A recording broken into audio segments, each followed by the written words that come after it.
Ever wanted to make a handmade card that truly wows but felt intimidated by it? Imagine creating a stunning interactive pop-up card that looks incredibly intricate, yet so easy to make. This tutorial will guide you step by step, turning flat cardstock into a memorable piece with minimal tools, guaranteeing that wow factor every time. Let me show you how. Here's a first look at the card. To be honest, when I first saw it on Pinterest, I thought, oh boy, that's a lot of cutting and scoring, and wasn't looking forward to it, but I loved just the look of it, the pop-up version, or the pop-up mechanism to it. The person that created this originally is created by Terry Gaines.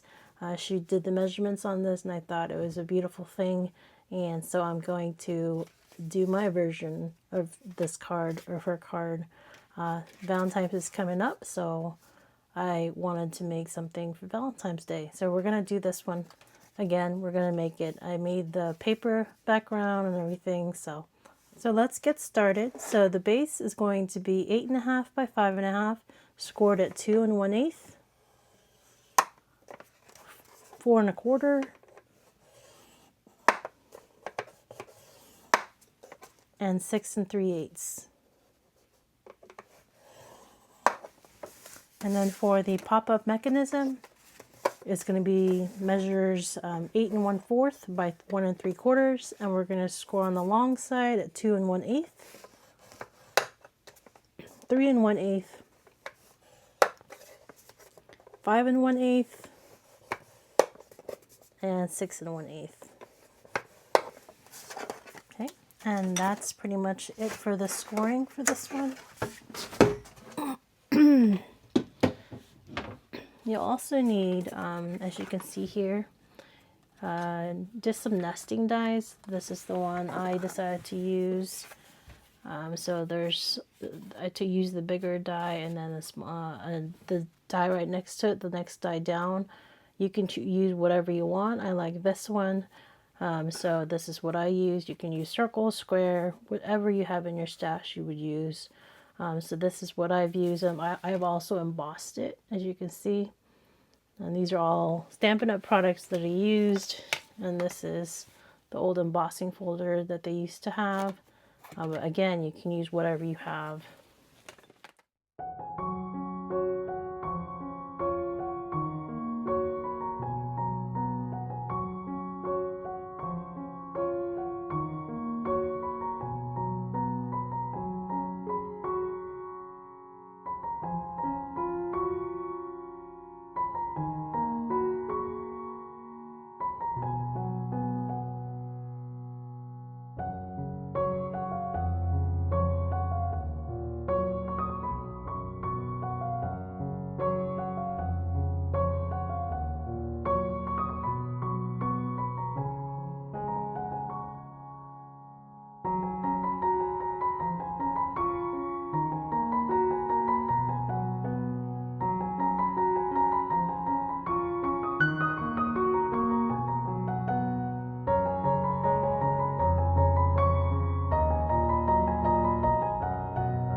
so now that we have that, we're going to fold it like this. So we can put this here. Let's get that done. Put glue here. And what she recommended was to put it on a flat surface, the bottom half of it, so that it's flat to the bottom. So that the reason why she did that was she didn't want it to topple over, because if this is further up, it will, because of the weight, it will topple over. So what she did is she made the bottom kind of flat so that it kind of stands with the card, just like here, stands with the card. Because if it was higher up, this middle piece was higher up, it has a tendency to fall over.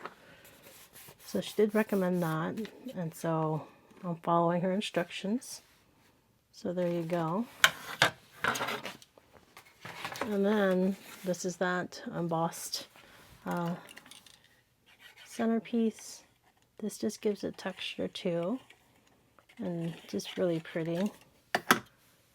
And let's center this like so. Make sure it's centered, not crooked.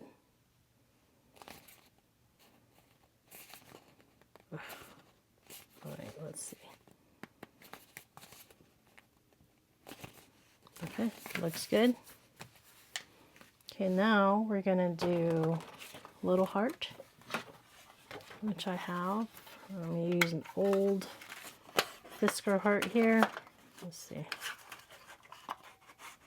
And squeeze.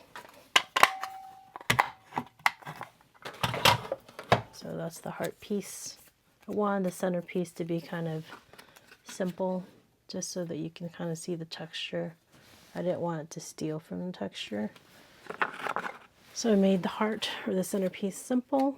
And then of course I stamped out an I love you, and then cut it out and put some foam in the back to pop it up even more.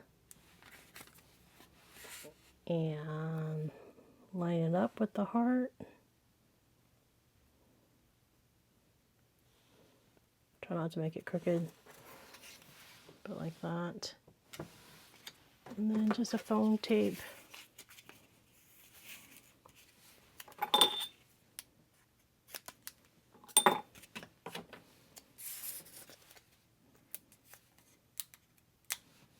Very quick, very simple, very, very awesome.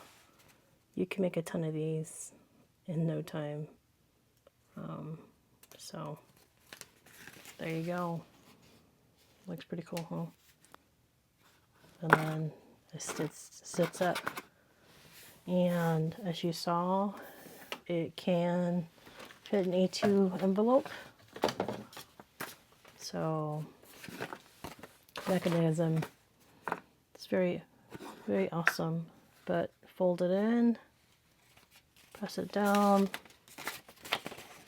put it in an envelope, and there you go.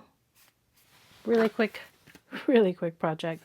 So hopefully you guys liked it. Again, original creator is Terry Gaines. This is my Valentine version of it, and I also made the paper, or the decoration, or the pretty paper, not decoration, but the pretty paper. You guys can make your own, make it truly personalized to you, what you like. Thank you guys for your time, and hopefully you enjoyed this project. Please be safe, and see you next time. Thank you guys. Bye.